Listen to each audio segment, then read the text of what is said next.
Hello বন্ধুরা, আশা করি আপনারা সকলেই ভালো আছেন। আজকে আটা নতুন ভিডিও নিয়ে হাজির। আজকে ভিডিওটি হচ্ছে যে আপনার ফেসবুক আইডি বা পেজে মনিটাইজেশন হবে কিনা সেটা কিভাবে চেক করবেন খুব সহজেই। তো তার জন্য আমরা প্রথমে চলে যাব হচ্ছে আপনার আইডি বা পেজে চলে যাওয়ার পর আপনার নিচের দিকে চলে আসবেন। তো এখানে চলে যাবেন হচ্ছে প্রথমে একটা জিনিস চেক করবেন, সেটা হচ্ছে যে এই যে এখানে দেখতে পাচ্ছেন যে সাপোর্ট ইনবক্স, এখানে চলে যাবেন। এখানে গিয়ে দেখবেন যে আপনার ভিডিওতে কোনো কপিরাইট বা কোনো রকম সমস্যা আছে নাকি আদার্স। এটা হচ্ছে যে আমি পেজের নাম পরিবর্তন করার কারণে এরকম দেখাচ্ছে। তো আমি এখানে দেখি প্রথমে যে একটা অপশন দেখতে পাচ্ছেন সেই অপশনে ক্লিক করে দেখি আমার কি সমস্যা আছে নাকি।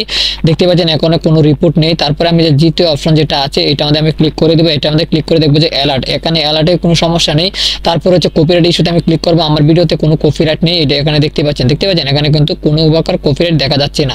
আপনাদের যদি এরকম কপিরাইট দেখা যায় তাহলে অবশ্যই আপনারা যে ভিডিওগুলো কপিরাইট দেখাচ্ছে সেই ভিডিওগুলো ডিলিট করে দিবেন। যে প্রথম কাজ আমাদের গেল। তারপর আবার আপনারা ব্যাকে চলে আসবেন। ব্যাকে চলে আসার পর আপনারা আপনাদের আইডিতে এই যে দেখতে পাচ্ছেন আপনাদের আইডিতে এই যে প্রফেশনাল যে ড্যাশবোর্ডটা দেখতে পাচ্ছেন, এই যে প্রফেশনাল ড্যাশবোর্ড, এখানে ক্লিক করে দিবেন। এখানে ক্লিক করে দেওয়ার পর আপনার নামের অপশন পাশে একটা অপশন দেখতে পাচ্ছেন এই যে উপরে, এই অপশনে ক্লিক করে দিবেন। এই অপশনে ক্লিক করে দেওয়ার পর এখানে দেখতে পাচ্ছেন যে মনিটাইজেশন ইনেবল এবং পেজ রিকমেন্ডেশন, এই দুটো যদি এরকম নীল কালারে থাকে তাহলে মনে করবেন যে আপনার পেজটা ঠিক আছে, তাহলে মনে করবেন যে আপনার পেজ ওকে আছে। এরকম যদি থাকে তাহলে আপনার পেজ ওকে আছে।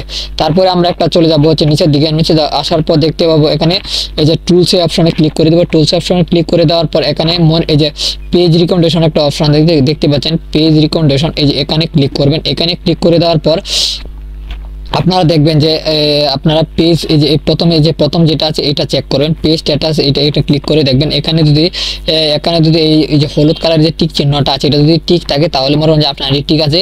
এটা যদি অ্যাক্টিভ থাকে, এটা যদি অ্যাক্টিভ থাকে তাহলে মনে করবেন যে আপনার আইডি ঠিক আছে। তারপরে আবার ব্যাকে চলে যাবেন। ব্যাকে চলে যাওয়ার পর মনিটাইজেশনে ক্লিক করে দেখবেন মনিটাইজেশন আপনার আছে দিবে কিনা। মনিটাইজেশনে ক্লিক করে দেওয়ার পর এখানে যদি এরকম লেখা থাকে তাহলে মনে করবেন যে আপনার মনিটাইজেশন পাওয়ার যোগ্য আপনি, ঠিক আছে, মনিটাইজেশন আপনি পাবেন, এরকম দেখা যাচ্ছে। তো এখানে দেখতে পাচ্ছেন এখানে আমাকে কিন্তু একটা অ্যাড দিয়েছে, মনিটাইজেশন টুলসে যে একটা অ্যাড দিয়েছে, সে আমি মনিটাইজেশন পেয়েছি এই আইডিতে।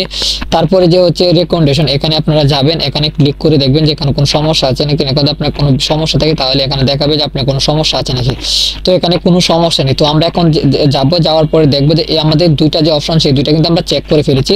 তো এখন যাবো হচ্ছে আমরা মনিটাইজেশনে যাওয়ার পর আপনারা দেখতে পাচ্ছেন আমাদের কিন্তু স্টার সেটআপ চলে এসেছে। এমন লোক আছে স্টার সেটআপ থেকে মাসে লাখ লাখ টাকা ইনকাম করছে। আর বুঝতে পেরেছেন, এমনও মানুষ আছে আমার দেখা মতে লাখ লাখ টাকা ইনকাম করছে স্টার থেকে। এমন লোক অনেক আছে, অ্যাভেলেবেল আছে, লাখ লাখ টাকা স্টার থেকে শুধু ইনকাম করছে। আর এগুলা তো এগুলা বাদ, শুধু স্টার থেকে লাখ লাখ টাকা ইনকাম করছে। তো আপনি কেন পারবেন না? অবশ্যই আপনারা ধৈর্য ধরে ফেসবুকে কাজ করবেন, ইনশাল্লাহ আপনাদের সাফল্যতা আসবে।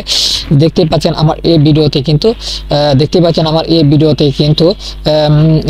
কিন্তু আমার স্টার স্ট্রিম অ্যাডের যে একটা সেটআপ আছে সেটা কিন্তু চলে এসেছে। তো আমি আপনাদেরকে দেখাই স্টার থেকে আমার কত আর্নিং হয়েছে। তো আমি আপনাদেরকে দেখাই, এটা কিন্তু স্টারের আর্নিং। তো আমার স্টার থেকে টোটাল আর্নিং হয়েছে প্রায় $34 মতো আমার স্টার থেকে আর্নিং হয়েছে। তো আপনারা অবশ্যই সবাই ধৈর্য ধরে কাজ করবেন। ধৈর্য ধরে কাজ করলে কিন্তু ফেসবুকে সাফল্যতা আসবেই। আর আমি যেভাবে দেখিয়েছি সেভাবে আপনারা অবশ্যই আপনার আইডি বা পেজ চেক করবেন। আর ভিডিওটি যদি ভালো লাগলে অবশ্যই আমাদের চ্যানেলটি সাবস্ক্রাইব করে দেন। আর কি ধরনের ভিডিও চান অবশ্যই আমাদের কমেন্টে জানাবেন।